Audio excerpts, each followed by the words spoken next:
করা। আশা করি এই ভিডিওটি দয়া করে শেয়ার করবেন। একজন সুবিধাবঞ্চিত শিশুর কাছ থেকে শিখলাম কি করে মানুষকে ভালোবাসতে হয়, কি করে অল্পতে অনেক বেশি খুশি থাকতে হয়। টাকা নাই তো আমার কাছে। মুসলিমদের ধর্মই বা সাহায্য করা। হ্যাঁ, মুসলিমদের ধর্মই আছে সাহায্য করা, মানুষকে সাহায্য করা মুসলিমদের ধর্ম। এর জন্য কি আমাকে টাকা ছাড়া দিয়ে দিবে? সমস্যা নেই, অন্যদিন দেখা হইলে দিবেন। আমার রিজিকে থাকলে আমি পাবো। আমি যদি পালিয়ে যাই, সমস্যা নেই, আমি যদি আর কোনোদিন টাকা না দিই তোমাকে, তাও সমস্যা নাই।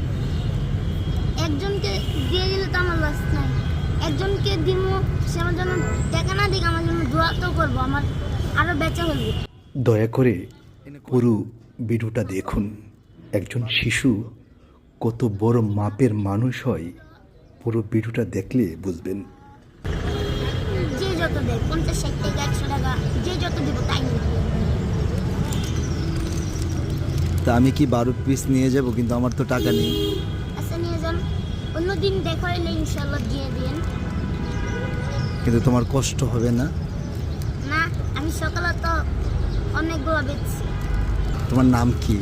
শুভ। তুমি কোথায় থাকো? আমি ওর পাশে থাকি, আমার বাসা নতুন বাজার নুডের চালা। তোমার আম্মা আব্বা আছেন? আম্মা আছে, আম্মুর হাড়ের সমস্যা। আর আব্বু রিক্সা চালাইতো। পরে একদিন এক জায়গায় গেছিল, পরে আসার সময় রানিং বাস থেকে পা ফসকে পড়ে হাত বাইরে গেছে। এখন আর রিক্সা চালাইতে পারে না। আর তোমার এটা কিভাবে হলো? আমার পায়ের সমস্যার জন্মগত। আমি আগে এভাবে হাঁটতাম না, তখন আমার পায়ে ঘা হয়ে গেছিল। পরে একজনে আমার এই গাড়িটা দিয়েছে। পরিকল্পনা মাথায় ঢুকিয়ে ফেললাম, এই শিশুর জন্য কি কি করা যায়। নিশ্চয়ই আমার সঙ্গে থাকবেন আপনারা। নিশ্চয়ই নিষ্পাপ এই শিশুর উন্নয়নে আমাদের অনেক কিছু করা একান্তই দায়িত্ব। আশা করি আপনারা যারা আমার প্রিয় মানুষ পাশেই থাকবেন।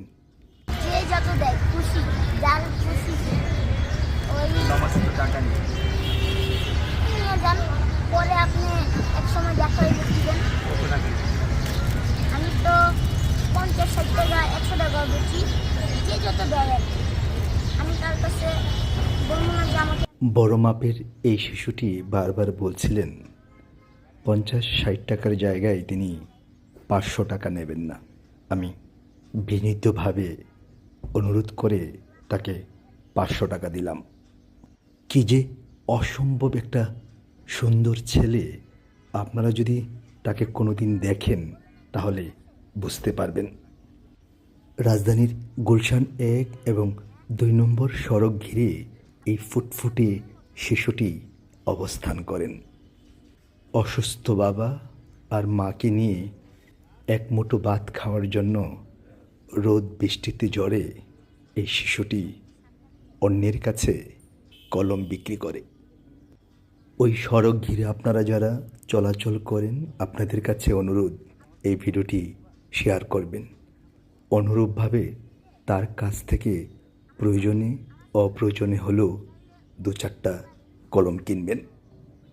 আপনাদের কাছে হলফ দিয়ে বলতে পারি, এই শিশুর সামনে যদি আপনি দাঁড়ান, মুগ্ধ হয়ে যাবেন তার ব্যবহার এবং ছোট্ট এই শিশুর ব্যক্তিত্ব দেখে। এই ছোট্ট শিশুর সঙ্গে যদি একবার কথা বলেন, অপেক্ষায় থাকবেন কখন আবার দ্বিতীয়বার তার সঙ্গে কথা বলবেন। আমি খুব সাধারণ মানুষ, তার কাছ থেকে অনেক কিছু শিখলাম। আশা করি এই ভিডিওটি শেয়ার দিয়ে এই ছোট্ট শিশুর সঙ্গেই থাকবেন। মাথায় রাখলাম তার চলাচলে উন্নত আরও কি ব্যবস্থা করা যায়।